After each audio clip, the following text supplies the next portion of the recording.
Hello everyone. So in today's lecture, we are going to discuss about the chemical constants of a good brick.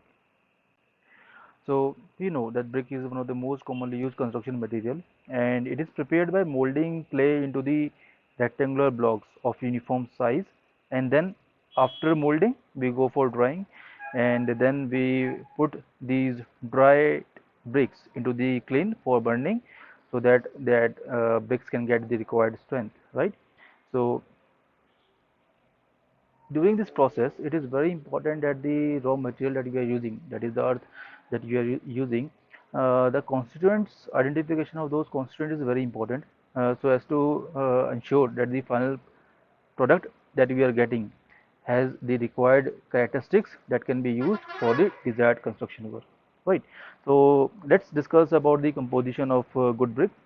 The first one is alumina, and up to 20 to 30% of alumina is desirable, right? Having the proportion of alumina in the range of 20% to 30% will impart the plasticity, and having plasticity in our soil or the earth will help us to ease out the molding property, right? We can easily mold it into the desired shape, right? But if this alumina is present in excess of the 30%, then there will be shrinkage and warping due to the presence of excess alumina, and this shrinkage and warping will happen during the drying and burning stage, right? So it is like advisable, or it is very important that to ensure that the quantity of alumina should be in between 20 to 30% range. Okay, then we have silica. The quantity of silica should be in between 50 to 60%, and if the silica is present in between this range, then basically the strength properties and the durability property is because of the presence of silica if present in the range of 50% to 60% in our earth or the clay soil that is being used for the construction of bricks.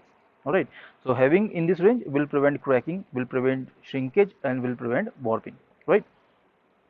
So if the quantity of silica is present in excess, then the bonding between the particles will be destroyed, right? The cohesion will be destroyed, and the final product that we will get after the drying and the burning of the brick will be brittle. This means upon the action of small quantity of load, the brick will disintegrate or will break, right? So having 50 to 60% is of silica is desirable. Excess of it will make the brick brittle, right? It will destroy the cohesion, make the brick brittle, right? Again, it should be noted that the durability characteristic of a brick we get from the silica. Then we have next composition is lime, and up to 5% is desirable.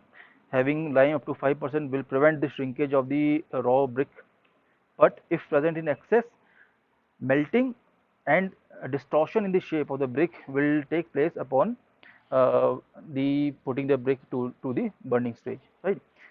Another thing that should be noted is that the lime that is present in the brick should be in the fine powdered form, right? It is very important to ensure that the lime that is present should be in the fine powdered form, because if this lime is present in the form of lumps, then upon when we put our bricks in the kiln for the burning, then this lumped form of lime will be converted to quicklime, and after burning this quicklime will slake and expansion will take place, right, in the presence of moisture, resulting into the splitting of the brick, right?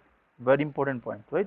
The lime should be up to 5%, and this 5% should be in the fine powder form, right? If present in excess, this quicklime uh, this lime will be converted to quicklime, and after burning, slaking of the quicklime will take place, because of which as soon as we take the brick out of the kiln, they will absorb a certain amount of moisture, because of which the splitting of the brick will take place. Basically brick will expand, develop cracks, and splitting of the brick will take place.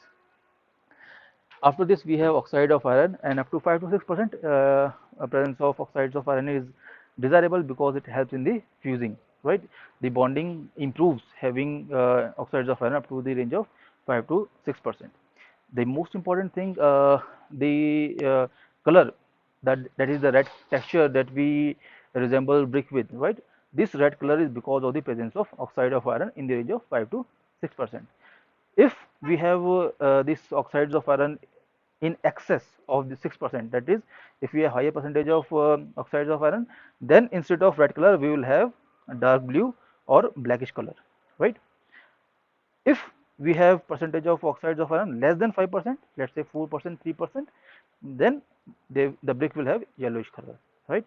So if we are asked that the red color or the red texture of the brick is because of, it is because of oxides of iron, that too in the proportion of 5 to 6%, right? Otherwise, if we have higher than 6%, the brick will be dark blue or blackish. If we have less than that, then it will be yellowish. The next constituent is magnesia. Basically, quantity of magnesia should be very small, less than 1% is allowed. Uh, Having magnesia gives the yellow tint, and if present in less than 1%, it decreases the shrinkage, right? But if present more than 1%, then it will lead to decaying of the brick. Another thing that should be noted is that the overall quantity of magnesia, oxides of iron and alkalis should not be more than 20%, right? The combination of these compounds should be less than 20% in our overall clay mineral. Okay. Then let's discuss about the harmful ingredients of the bricks. Up till now, we have discussed about the ingredients that are present in the brick or in the clay soil that is used for the construction of bricks. Right? We have discussed about that. Now, what are the harmful ingredients? The first is lime. We have discussed up to 5% is good. Having higher will cause unsoundness, that is expansion, right? Abrupt volume change will be there, and we have discussed that when we were discussing about lime. Then iron pyrite is another harmful ingredient in the brick, because having higher quantity of iron pyrite will lead to crystallization of the brick. Because of this crystallization, basically brittleness will be there in the brick, and disintegration of the brick will take place when the brick is subjected to burning process. Then the presence of alkalis is again not desirable. These alkalis normally is present in the form of soda and potash, right? Up to a certain percent present in small quantities, it acts as a flux, helps in the fusing of the material. But if present in excess, it will lead to twisting and warping. Okay. So the quantity of alkalis should be less than 10%, and if the alkalis remain in the bricks, then bricks will absorb quite a high amount of moisture, and because of which, again, when the moisture is expelled out, it will leave the gray or white patches. The another point is another undesirable element is presence of pebbles, and we can very well know having the pebbles or stones in our clay soil will hinder the overall mixing of the material, right? So it is not allowed because it will hinder the homogeneous mixing, right? Then presence of organic matter is also another thing that is not desirable. Up to a certain percent, basically it helps to even out the burning process, but then again, if present in the excess quantity, it will be left out, because of which the brick will become porous, right? So this was all about the constituents of the brick. In the next lecture, we will discuss about the manufacturing of the bricks. Okay, so I hope the lecture was up to your expectation, right? If you have any doubt in any of the topic that we have discussed in the video, please ask in the comment section. All right, thank you.